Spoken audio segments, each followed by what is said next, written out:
Bab 5. Berpikir besar. Marilah kita awali pembahasan ini dengan mengungkapkan sebuah kutipan dari David J. Squat yang berbunyi, "Sejauh berkenaan sukses, orang tidak diukur menurut sentimeter atau kilogram atau gelar akademis atau latar belakang keluarga. Mereka diukur berdasarkan besar kecilnya cara berpikir mereka. Seberapa besar kita berpikir menentukan ukuran prestasi kita."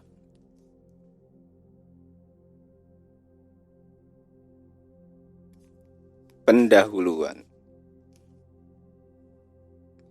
Barang siapa ingin menjadi besar, ia harus menjalani kehidupan besar.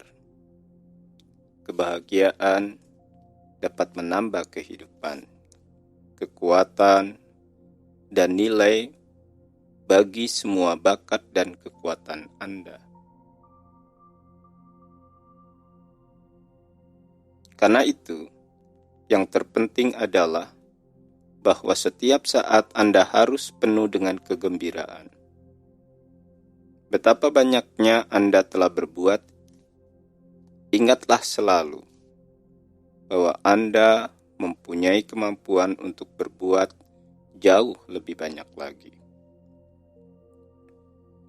Tidak ada orang yang hingga sekarang sudah menggunakan semua kemampuan yang mereka miliki. Namun, kita semua harus belajar menggunakan dalam takaran yang lebih besar setiap tahun.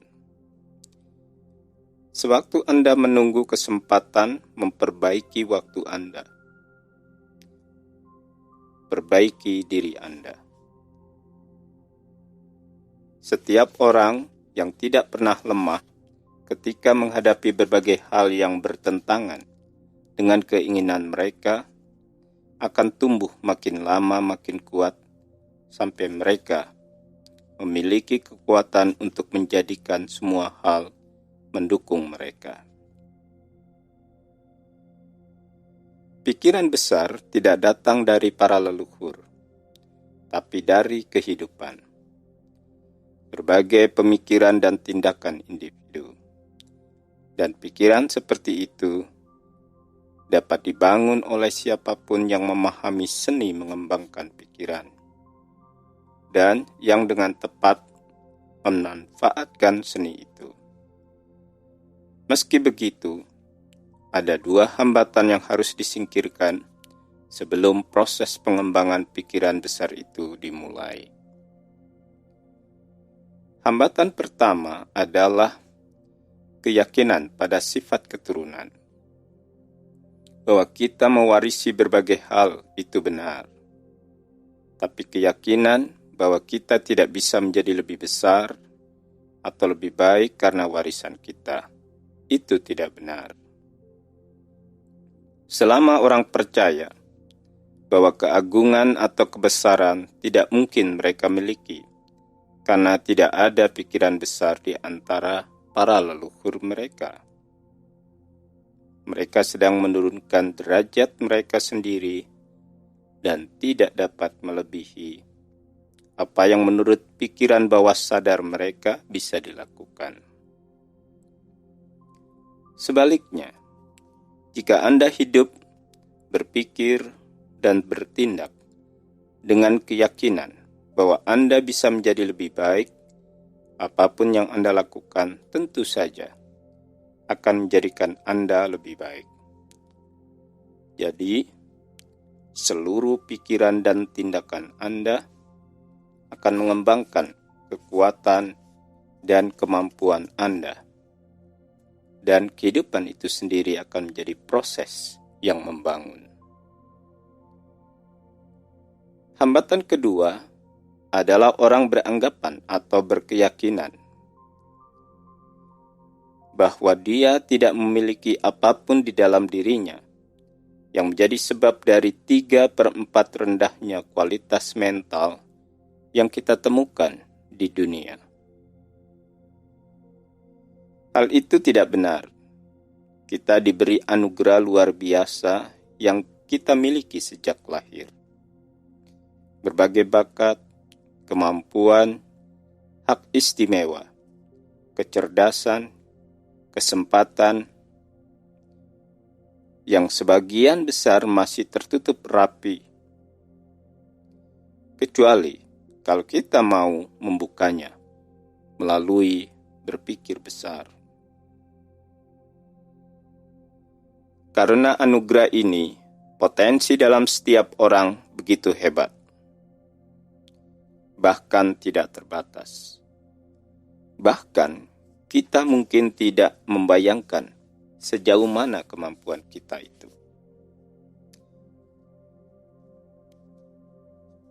Bagaimana membangun pikiran besar?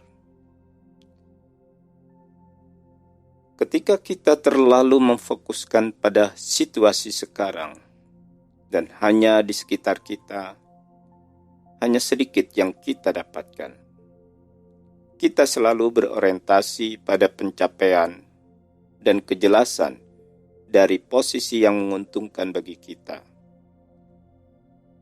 Itu sebabnya kita membutuhkan tujuan yang besar untuk mengangkat pandangan kita pada berbagai kemungkinan yang hadir di luar kebiasaan harian kita.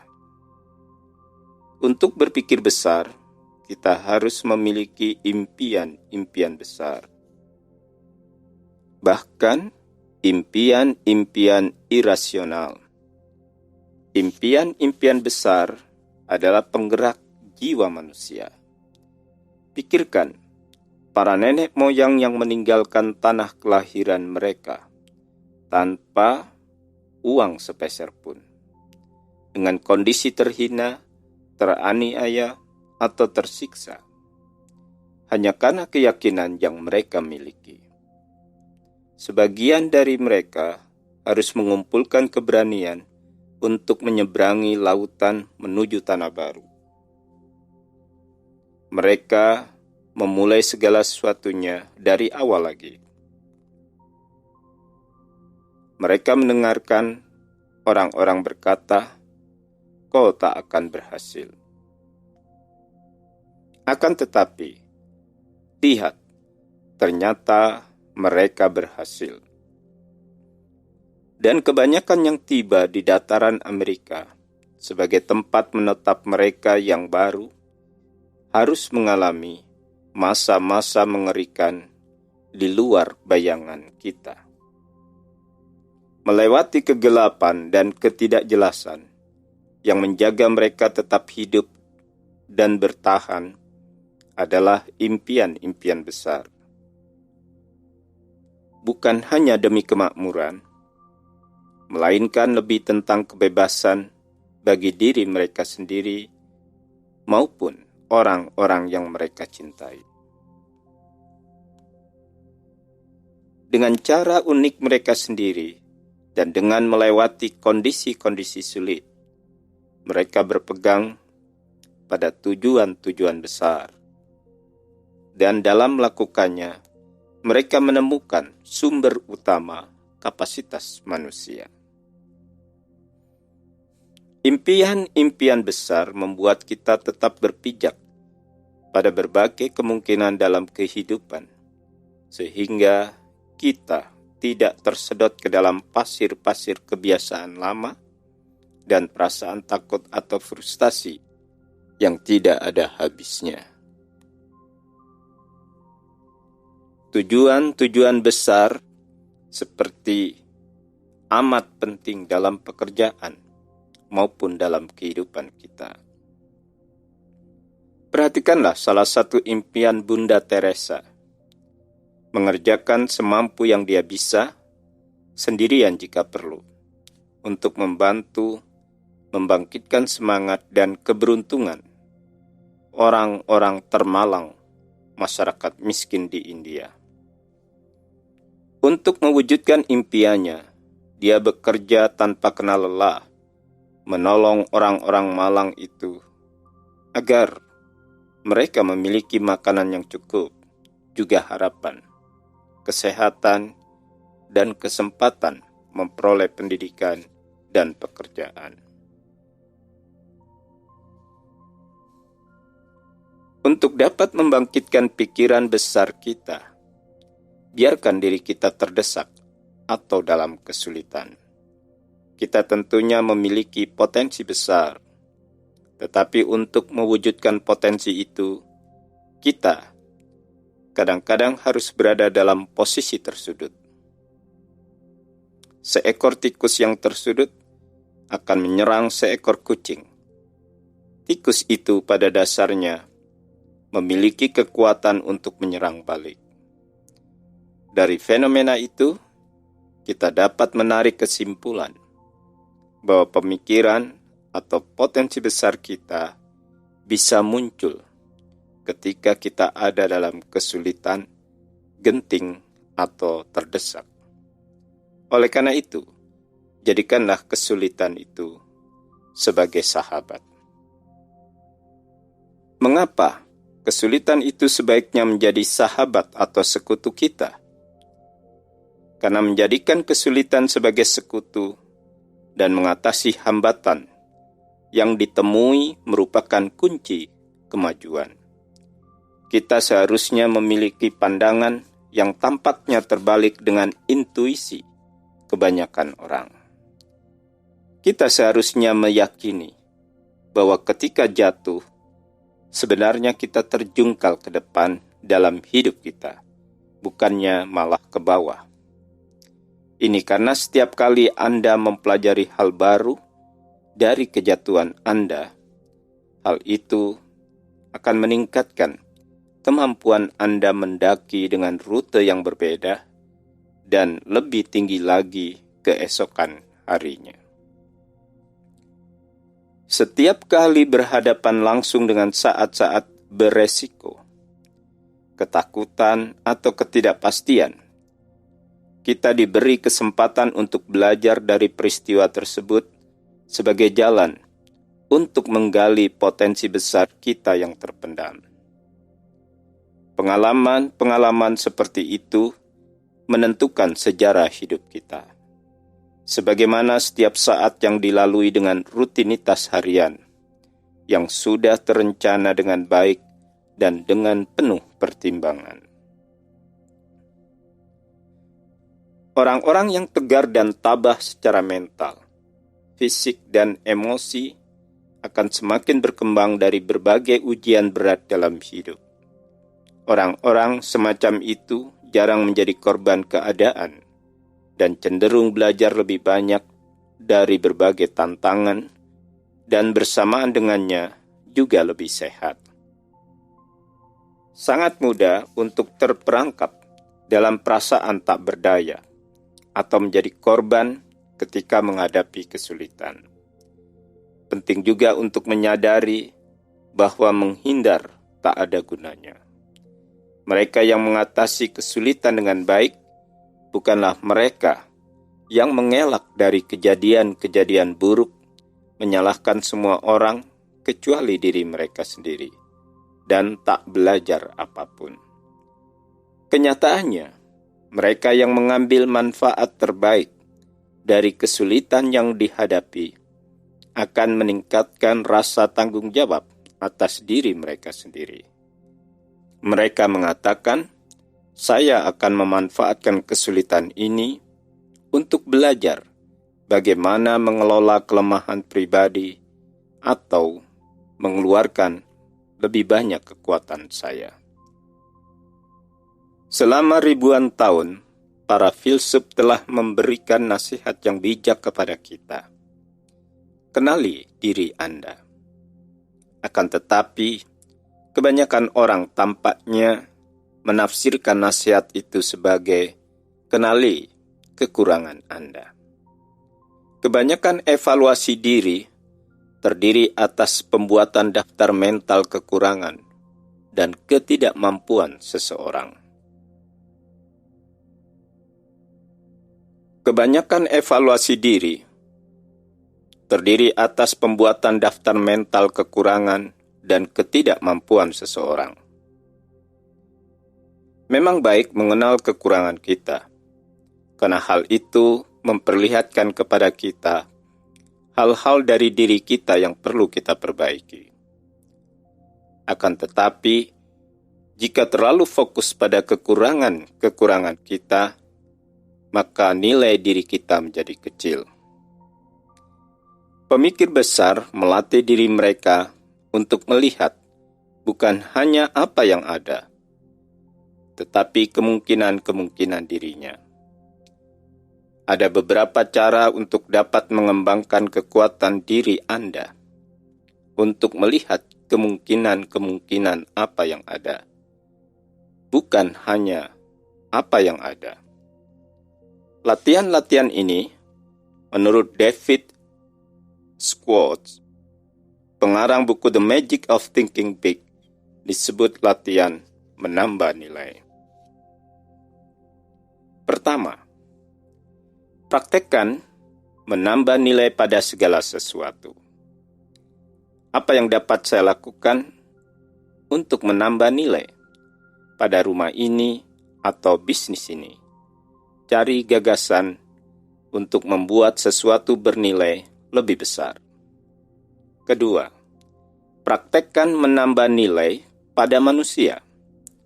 Semakin tinggi dan sukses Anda, maka semakin banyak tugas Anda mengelola dan atau memimpin orang. Pertanyaannya adalah, apa yang dapat saya lakukan untuk menambah nilai pada bawahan atau mitra kerja saya? Apa yang dapat saya lakukan untuk membuat mereka lebih efektif? Ingat, untuk menghasilkan yang terbaik di dalam diri seseorang, Anda harus lebih dahulu memvisualisasikan yang terbaik dalam diri orang yang bersangkutan. Ketiga, praktekkan menambah nilai pada diri Anda sendiri. Tanyakan pada diri Anda, apa yang dapat saya lakukan untuk membuat diri saya lebih berharga daripada yang sekarang? Visualisasikan diri Anda, bukan sebagaimana Anda sekarang, tetapi sebagaimana Anda dapat menjadi apa nantinya. Kemudian, cara-cara spesifik untuk mencapai nilai potensial Anda akan muncul dengan sendirinya. Coba dan lihat hasilnya. Ciri-ciri pemikir besar. Para pemikir besar memiliki beberapa karakteristik atau ciri, yang diantaranya menurut John Maxwell adalah sebagai berikut. Pertama, terus belajar. Para pemikir besar tidak pernah puas dengan apa yang telah mereka ketahui. Mereka selalu mengunjungi tempat-tempat baru, membaca buku-buku baru, bertemu dengan orang-orang baru, mempelajari keterampilan baru. Dan karena aktivitas ini, mereka seringkali mampu menghubungkan yang tidak terhubungkan. Mereka adalah para pembelajar seumur hidup. Kedua, mendengarkan secara aktif. Satu cara luar biasa untuk memperluas pengalaman Anda adalah mendengarkan seorang ahli dalam satu bidang yang bukan menjadi keahlian Anda. Jika Anda ingin belajar dan berkembang, Anda harus tahu pertanyaan-pertanyaan apa yang harus diajukan dan tahu bagaimana menerapkan jawabannya pada kehidupan Anda. Mendengar mengajari kita lebih banyak ketimbang bicara. Jika Anda ingin menjadi seorang pemikir besar, jadilah seorang pendengar yang baik. Ketiga, melihat secara luas. Seorang penulis Henry David Thoreau menyatakan, sebuah objek tidak bisa dilihat meski ia berada dalam jangkauan penglihatan kita. Itu karena benda tersebut tidak berada dalam jangkauan intelektual kita. Siapakah diri Anda yang menentukan apa yang akan Anda lihat dan pola pikir Anda? Para pemikir besar menyadari ada dunia di luar sana selain diri mereka sendiri. Dan mereka berusaha keluar dan melihat dunia orang lain melalui kacamata mereka. Untuk melihat bagaimana orang lain melihat, Anda pertama-tama harus menemukan pola pikir mereka. Untuk itu, menjadi seorang pendengar yang baik pasti akan membantu. Begitu juga dengan memahami agenda pribadi Anda dan berusaha melihat dari perspektif orang lain. 4. Hidup secara lengkap. Nilai kehidupan tidak terletak pada panjangnya hari, melainkan dalam cara kita memanfaatkannya. Seseorang bisa hidup panjang meski hidupnya sangat singkat. Menjadi pemikir besar bisa membantu Anda hidup secara utuh, menjalani kehidupan sepenuhnya. Orang-orang yang melihat potensi besar memperluas pengalaman mereka karena mereka memperluas dunia mereka. Sebagai hasilnya, mereka bisa melebihi orang-orang yang berpikiran dangkal.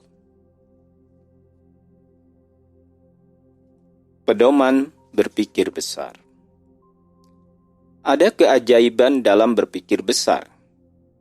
Akan tetapi, begitu mudah kita melupakannya.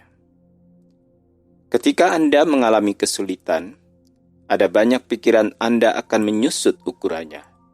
Dan jika itu terjadi, Anda kalah. Di bawah ini ada pedoman ringkas. Menurut David Schwartz, pengarang buku terkenal The Magic of Thinking Big. Untuk tetap berpikir besar ketika Anda tergoda untuk menggunakan pendekatan kecil. Pertama, ketika orang kecil mencoba menjatuhkan Anda, berpikirlah besar. Agar yakin, ada beberapa orang yang menginginkan Anda kalah. Agar Anda mengalami kesulitan, agar Anda ditegur. Akan tetapi, orang-orang ini tidak dapat melukai Anda jika Anda ingat akan 3 hal berikut. Pertama, Anda menang ketika Anda menolak melawan orang picik ini.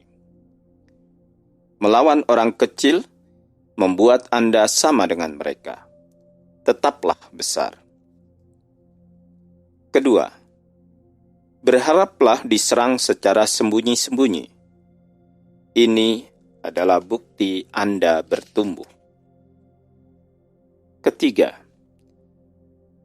ingatkan diri Anda bahwa penembak gelap sebenarnya orang yang sakit secara psikologis. Jadilah besar, kasihani mereka. Berpikirlah besar agar Anda kebal terhadap serangan orang-orang picik.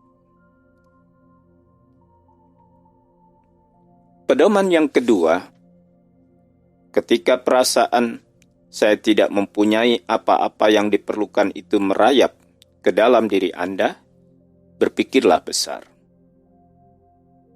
Ingat, jika Anda berpikir bahwa diri Anda lemah, maka Anda akan menjadi benar-benar lemah. Jika Anda berpikir Anda orang kelas 2, Anda benar-benar menjadi orang kelas 2. Lawan kecenderungan rendah diri atau inferior dengan hal-hal berikut. Pertama, tampil penting. Tampil penting membuat Anda merasa diri Anda penting. Bagaimana Anda tampak Anda dari luar erat kaitannya dengan bagaimana Anda merasakan diri Anda dari dalam. 2. Berkonsentrasilah pada kelebihan Anda. Kembangkan jadwal pengembangan diri Anda dan manfaatkan. Belajarlah menilai diri Anda setinggi-tingginya. Kenali diri Anda secara positif. Ketiga, tempatkan orang lain pada perspektif yang benar. Orang lain itu hanyalah manusia lain. Jadi mengapa Anda harus takut padanya? Berpikir besar untuk melihat seberapa baik Anda. Pedoman yang ketiga, ketika suatu argumen atau pertengkaran tampaknya tidak dihindari, berpikirlah besar. Tolaklah godaan untuk berargumen dan bertengkar dengan 1. Bertanya kepada diri sendiri. Secara jujur, apakah hal ini cukup penting untuk diperdebatkan? Kedua, ingat diri Anda. Anda tidak memperoleh apapun dari perdebatan, tetapi Anda selalu kehilangan sesuatu. Berpikirlah besar untuk melihat bahwa pertengkaran, perdebatan tidak pernah akan membantu Anda tiba di tempat yang Anda tuju. Pedoman keempat, ketika Anda merasa kalah, berpikirlah besar. Tidak mungkin untuk mencapai sukses besar tanpa kesusahan, kesukaran, dan kemunduran. Akan tetapi, adalah mungkin untuk menjalani hidup Anda selebihnya tanpa menjadi kalah. Pemikir besar bereaksi terhadap kemunduran dengan cara pertama, anggap kemunduran sebagai pelajaran. Belajar darinya. Teliti kemunduran tersebut. Gunakan kemunduran tadi untuk mendorong Anda maju. Selamatkan sesuatu dari kemunduran. Ketiga, gabungkan ketekunan dengan eksperimen. Mundur dan mulai dari awal dengan pendekatan baru. Berpikirlah besar untuk melihat bahwa kekalahan adalah keadaan pikiran, tidak lebih. Pedoman kelima, ketika kemajuan mulai memudar, berpikirlah besar. Jenis pikiran negatif yang picik, ia curang, saya akan membalas. Dan itu akan membunuh keakraban, menghancurkan kasih sayang yang bisa menjadi milik Anda. Lakukan ini ketika segalanya tidak berjalan dalam bidang kasih sayang. Pertama, berkonsentrasilah pada kualitas terbesar dalam diri orang yang Anda ingin dia mencintai Anda. Tempatkan hal-hal kecil di tempat seharusnya, di tempat kedua. Kedua, lakukan sesuatu yang istimewa untuk pasangan Anda, dan lakukan itu sesering mungkin. Berpikirlah besar untuk menemukan rahasia perkawinan. Pedoman keenam, ketika Anda merasa kemajuan di tempat kerja Anda melambat, berpikirlah besar. Tidak peduli apa yang Anda kerjakan, dan lepas dari pekerjaan Anda, promosi, gaji yang lebih besar, datang dari satu hal, untuk meningkatkan kualitas dari output Anda. Lakukan. Berpikirlah, saya dapat mengerjakan dengan lebih baik. Yang terbaik bukan hanya tidak dapat dicapai, ada ruang untuk mengerjakan segalanya dengan lebih baik. Berpikirlah besar untuk melihat jika Anda mengutamakan pelayanan, uang akan datang dengan sendirinya. Dengarkan bagian selanjutnya hanya di channel Dengar Buku.